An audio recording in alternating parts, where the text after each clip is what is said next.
পূর্ণিয়া ভাইয়ের সাথে শ্রদ্ধেয় মুক্তিযোদ্ধা আখতারুজ্জামান, ওনার সাথে একটি ইউটিউব ভিডিও দেখলাম।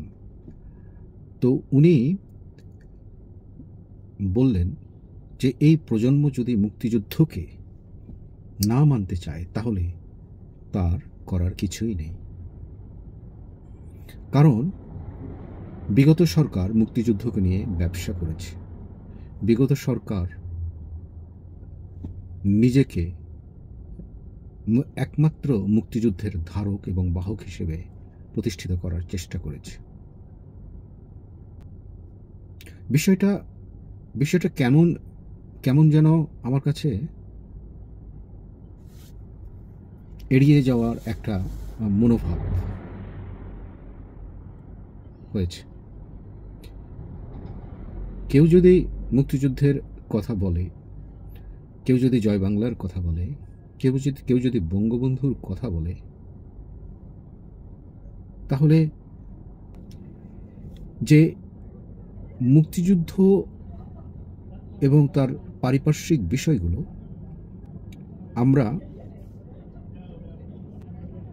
আমার তো মনে হয় মুক্তিযুদ্ধ নিয়ে আমরা নিজেদের মধ্যে বিভাজন তৈরি করে ফেলেছি। এখন এই বিভাজনটা তৈরি করার জন্য আমরা একে অপরকে দায়ী করছি। এটাই হচ্ছে গিয়ে সবচেয়ে বড় সংকীর্ণতা। আমরা যে একে অপরকে দায়ী করছি, এটাই হলো সবচেয়ে বড় সংকীর্ণতা। এবং আপনি এটাও বলেছেন যে মুক্তিযুদ্ধকে নিয়ে ব্যবসা করার কারণেই মুক্তিযুদ্ধ আজ অবহেলিত। কথাটা কি পুরোপুরি সত্য? আজ আমরা পাকিস্তানের সঙ্গে যে বন্ধুত্ব দেখছি, পাকিস্তানের সঙ্গে আমরা যে ৭১ ডিল দেখছি, এই ৭১ ডিল কি কোনো ব্যবসা নয়? একটি দলের অভ্যন্তরে থেকে ষড়যন্ত্র করা কি ব্যবসা নয়? সাধারণ মানুষকে মিথ্যে কথা বলে ষড়যন্ত্র করা কি ব্যবসা নয়?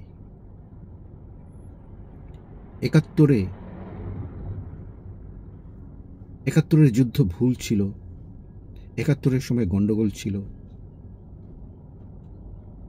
এইভাবে মানুষজনকে মিথ্যে কথা বলার মাধ্যমে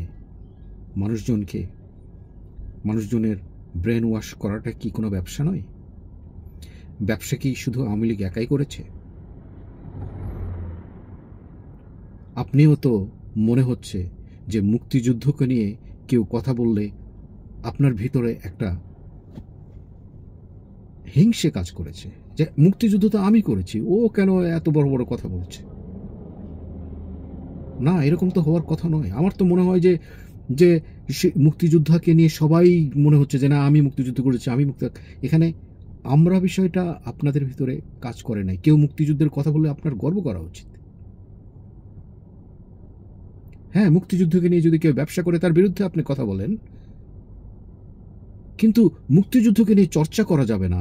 মুক্তিযুদ্ধ এখন একটি অবহেলিত বিষয়, এইটা কেমন কথা বললেন আপনি?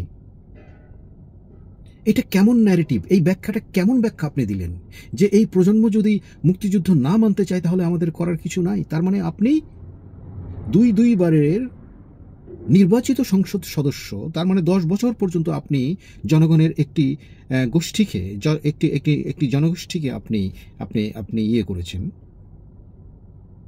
প্রতিনিধিত্ব করেছেন। তার মানে আপনি আমাদেরকে শেখান নাই যে কিভাবে মুক্তিযুদ্ধকে ব্যবহার করতে হবে, কিভাবে মুক্তিযুদ্ধকে বাংলাদেশের মধ্যে প্রতিষ্ঠিত করা যায়। কেউ মুক্তিযুদ্ধের কথা বললে আমরা তাকে বলছি যে সে ব্যবসা করছে। আমরা ব্যবসা করার ট্যাগ লাগিয়ে দিয়ে আমরা কি মানে বিষয়টাকে এড়িয়ে যাচ্ছি না? মুক্তিযোদ্ধার গলায় মালা পরানো হচ্ছে, মুক্তিযোদ্ধাদেরকে হত্যা করা হচ্ছে, মুক্তিযোদ্ধার কবরে আগুন জ্বালিয়ে দেওয়া হচ্ছে। এটা কোন ধরনের ষড়যন্ত্র? এটা কোন ধরনের ব্যবসা? এই ব্যবসা নিয়ে তো আপনি কোনো কথা বলছেন না। হতে পারে আওয়ামী লীগের উপর আপনার রাগ আছে, ক্ষোভ আছে, সেই ক্ষোভগুলো আপনি যুক্তিসঙ্গত কারণ দিয়ে আপনি কারণ দর্শান। একটা রাজনৈতিক মতবিরোধ থাকতেই পারে, কিন্তু মুক্তিযুদ্ধ নিয়ে তো কোনো মতবিরোধ থাকার কথা নয়। আপনার সাথে আরেকজনের মতবিরোধ থাকতেই পারে, কিন্তু বাংলাদেশ নিয়ে তো কোনো মতবিরোধ থাকার কথা নয়। জয় বাংলা নিয়ে তো কোনো মতবিরোধ থাকার কথা নয়। জাতীয় সঙ্গীত নিয়ে তো কোনো মতবিরোধ থাকার কথা নয়। তার মানে মতবিরোধ অলরেডি তৈরি হয়ে গেছে। কেউ জাতীয় সঙ্গীতকে বাদ দিয়ে দিতে চাচ্ছে, কেউ মুক্তিযুদ্ধকে একটা গন্ডগোল বলে চালিয়ে দিচ্ছে, কেউ বলছে ৭১ একটা ডিল, কেউ বলছে যে দিল পরিষ্কার করো। এগুলো কি কোনো ব্যবসা নয়? কোন বাংলাদেশকে আপনারা নিয়ে আসছেন? ফ্যাসিস্ট তকমা লাগিয়ে আপনারা আমরা তো মেনে নিয়েছিলাম আপনাদের কথা যে আওয়ামী লীগ ফ্যাসিস্ট ছিল, আওয়ামী লীগ টাকা চুরি করেছে, হাজার হাজার কোটি টাকা করেছে, গুম করেছে, খুন করেছে। সেই কাজ যদি এখন আবারও হয়, পুনরাবৃত্তি হয়, তাহলে আমরা জনগণ আপনার কথা এইসব কথা আপনার এইসব কথা আমরা কেন শুনব? আমার আশ্চর্য লাগে আপনি একজন মুক্তিযোদ্ধা হয়ে এই প্রজন্মকে বলছেন, এই প্রজন্মের বিষয়ে আপনি বলছেন যে এরা যদি মুক্তিযুদ্ধকে না মানে তাহলে তো আমার করার কিছুই নাই। তার মানে আপনি এই প্রজন্মকে মুক্তিযুদ্ধের কথা বলেন নেই, বলতে চান নেই। এটাও আপনার এক ধরনের ব্যবসা ছিল। কোন ব্যবসা ছিল জানেন? আপনার ভিতরে কোনো এক ধরনের প্রতিশোধ পরায়ণতা কাজ করেছিল, যার কারণে এই যে বাংলাদেশের মুক্তিযোদ্ধারা নিজেদের মধ্যে বিভেদ তৈরি করে ফেলছে। আপনারা একে অপরকে ও মুক্তিযুদ্ধকে নিয়ে ব্যবসা করতেছে, ও অমুক কাজ করতেছে, এইসব নিয়ে এই দেশটাকে তো আপনারা শেষ করে দিলেন। চুরি ডাকাতি রাহাজানি কোন সরকার করে নাই? কোন সরকার চুরি ডাকাতি রাহাজানি করে নাই?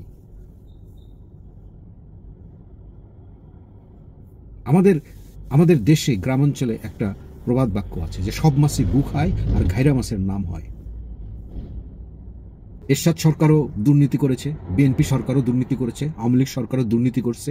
ফ্যাসিজম সবার ভিতরেই ছিল, সবাই গুম খুন এগুলো নিয়ে কাজ করেছে। আপনারা দোষ দিচ্ছেন একটা মাত্র দলকে, সেটা হচ্ছে আওয়ামী লীগ।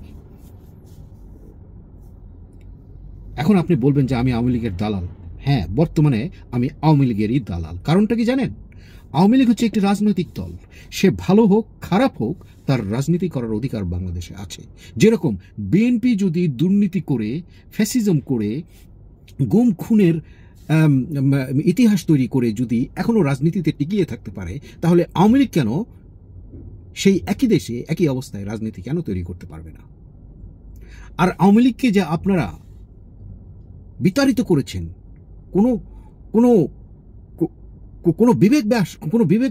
কোনো বিবেকবান মানুষ এভাবে কাউকে বিতাড়িত করতে পারে না। এই আন্দোলনের তথাকথিত নেতাগুলো, তথাকথিত ছোকরাগুলো কত সুন্দর সুন্দর কথা বলেছে। হ্যাঁ, কোটা বিরোধী কথা বলেছে, হ্যাঁ, ঘুষ দুর্নীতি, হ্যাঁ, হাজার হাজার কোটি টাকা পাচার, গুম খুন এসবের কথা বলেছে। এখন ওইসব ছোকরাগুলাই তো এই ধরনের অপকর্মে জড়িত। তারা হাজার হাজার কোটি টাকা পাচার করছে না, তারা গুম খুন করছে না। তাহলে আপনি ফ্যাসিজম কাদেরকে বলবেন? এরা যদি ফ্যাসিজম হয়ে এরা যদি দেশ চালাইতে পারে, হ্যাঁ, তাহলে রাজনীতি করার অধিকার কেন পাবে না একটা মুক্তিযুদ্ধকে সমর্থনকারী একটি দল? আর সেই দলের দোষ গুণ বিচারের কথা আমি বলছি না। সেই দলের দোষ গুণ বিচারের দায়িত্ব আছে, বিচার করবে হচ্ছে গিয়ে আদালত। আপনারা কে? সেই দল রাজনীতি করতে পারবে কি পারবে না সেইটার দায়িত্ব হচ্ছে জনগণের। মাত্র ১৫০ ছেলের মিছিলের উপর ভিত্তি করে আপনারা একটা রাজনৈতিক দলকে নিষিদ্ধ করে দেবেন? হ্যাঁ, আমি আওয়ামী লীগের দালাল এই মুহূর্তে, কারণ আওয়ামী লীগের রাজনীতি করার অধিকারের জন্য আমি আন্দোলন করছি। কেউ না করলে আমি একাই ব্যক্তিগতভাবে করছি। আওয়ামী লীগের রাজনীতি করার অধিকার আছে, থাকবে, কারণ এই বাংলাদেশে আপনার যেরকম অবদান ছিল, এই বাংলাদেশকে স্বাধীন করার জন্য শ্রদ্ধেয় আখতারুজ্জামান আপনার যেরকম অবদান ছিল, এই আওয়ামী লীগেরও অনেক ব্যক্তি আছে যারা এই দেশ স্বাধীন করার জন্য অনেক অবদান রেখেছে। এবং আমরা জেনে এসেছি যে মুক্তিযুদ্ধকে প্রতিনিধিত্বকারী দল হিসাবে আওয়ামী লীগই ছিল তখন। আমি আবারও বলছি, আওয়ামী লীগের দোষ গুণ যা আছে বা যা ছিল সেটা একই রকম দোষ গুণ বিএনপিরও ছিল। বিএনপিও ভোট চুরির নির্বাচন করেছে, করে নাই? বিএনপি কয়েকবার দুর্নীতিতে চ্যাম্পিয়ন হয়েছিল, হয়নি? নিজেদেরকে আপনারা এত এত সাধু ভাবেন কিভাবে?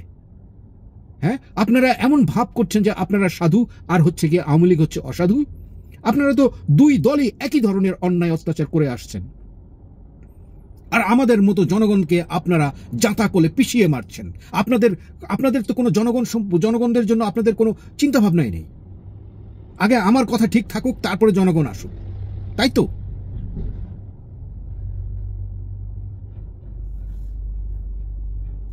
বাংলাদেশ মুক্তিযুদ্ধের আদলেই টিকে থাকবে। বাংলাদেশ মুক্তিযুদ্ধের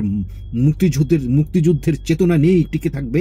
বাংলাদেশ মুক্তিযুদ্ধ ছাড়া বাংলাদেশকে আমরা দেখতে চাই না, এবং এটা হবেও না। আপনারা যত রকমই ষড়যন্ত্র করুন না কেন, বাংলাদেশ মুক্তিযুদ্ধের বাংলাদেশ থাকবে। জয় বাংলা, জয় বঙ্গবন্ধু।